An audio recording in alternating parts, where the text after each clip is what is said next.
I want to show you some web design layouts that you can start using in 2026. These aren't going to be things that you generate with AI. These are handcrafted, human-made designs that I think look brilliant and should give you some inspiration if you're building your next website. Here's our first design called Feasty. It's a web design that I really like because it's doing a lot of things here to get you excited about what it is. It's a Canadian food festival website for small businesses. Here's what they're doing. They're using vibrant colors and imagery that has impact and has emotional weight when you see it, getting you excited for the events itself.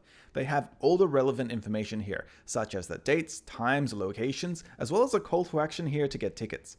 As you scroll through, you get to see all the sponsors, as well as all the types of foods you might actually get to see when you go to the event. And it's an example of how websites don't need crazy transitions or 3D elements to make a statement. The second example is this one here called GTE. It has a very large image at the background, but it's a simplistic one of some coins with the words trade fast, win fast.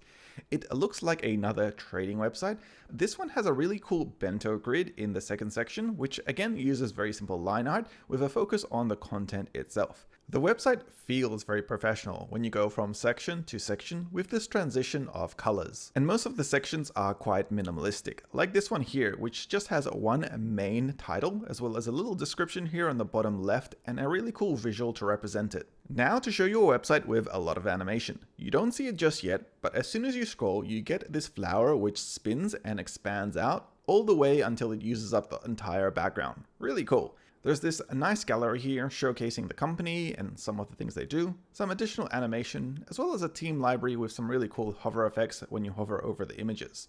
It's a pretty simple website, and yet the way that they've created it looks elegant and professional. Here's our fourth web design. This one here is a coffee company, which I can't particularly pronounce, but it has this really nice hero section. When I scroll down, it turns into an image carousel, which is pretty cool. The left side doesn't scroll, but the right side does, and then after a while, it starts scrolling as well. This multi-scroll effect looks a little bit unique and different, and I kind of like how it gives this website its own unique feel and look, because as you go through each section, you get additional information on the right-hand side about what that section is about. When I scroll through the page, it actually feels like I'm going on a journey, or it's kind of like storytelling. If you're wondering how to build websites like this, then definitely check out Framer, the sponsor of today's video. A lot of the designs you saw were actually built on top of Framer. They've also got this marketplace with thousands of different types of templates, both free and paid, that are professional and you can actually start using or customizing to your own needs. What makes Framer easy to use and special is the fact that you can select any one of these and have an infinite styled canvas here where you can zoom in, customize, and modify these designs in an interface that's very much like Figma that gives you full creative control over exactly what that design looks like. As someone who's worked with a lot of no-code tools, one issue I've always had is that they often feel limiting, whereas one of the reasons I really like Framer is that it gives you that full creative control over anything you're doing. I can turn anything into a component that I can then customize exactly how I want. And then as a developer, I also have this tool to create my own components using React, which is an ecosystem I'm very familiar with. And I can use things like use effect, use state, and create my component to work exactly how I want inside of the site. I think it's definitely worth trying out Framer if you've never used them before. For me, it was like swapping from Photoshop to Figma and then never turning back. On top of that, I've put together a massive 1-hour crash course to teach you how to use it if it's the very first time you're jumping in. Here's our fifth web design. This one is from a cosmetics company, and it's very clear, which is why they have that white background, with this image of a person being scanned through this kind of transparent phone that looks like a glass morphism. As you scroll down, you get a little bit more information about what this app, I suppose, is doing, providing you recommendations based on your skincare, and it's a really good way of a website showing rather than telling what it does. I like the use of typography and this custom font, which is quite large, as well as these videos and this kind of bento-like grid structure that showcases the app and some of the products you'll be able to buy on it. It has a call to action here at the very top right to download it from the App Store, and that's really the only item on the entire menu, which is a really cool and interesting way to create a website which focuses mainly on getting you to that App Store. Here's our sixth design.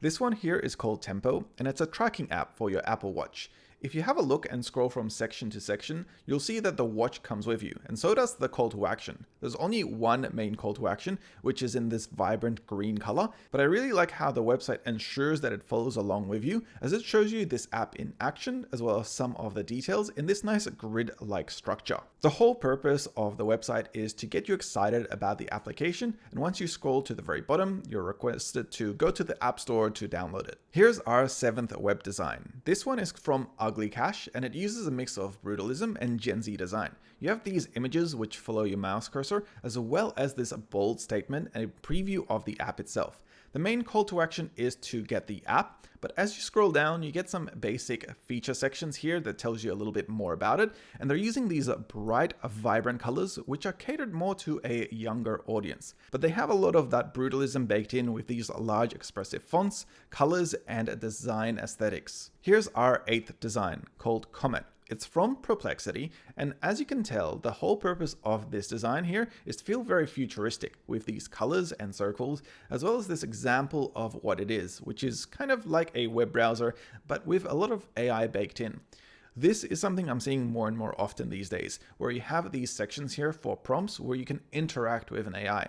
Personally, I'm very much over prompts. It feels like everything is now asking you to be prompting it, but for me, at least, this is a nice little design aesthetic that allows you to interact a little bit more with the web design itself. So I have to give credit that they've done a pretty good job on this web design and its design aesthetic overall. Here's our 9th example, which is from Pay Network. You might have noticed that there aren't any images on this example, and that's because they removed them. By removing the images and just using large text and a good use of color, you're actually focused in to read the content that's on the homepage, which I kind of like.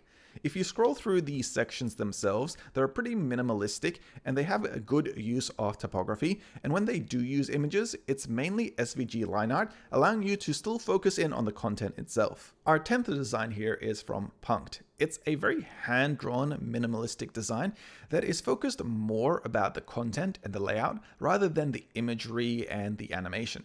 There are some basic hand-drawn animations happening here as you scroll through, but the core message of this website is that content precedes design.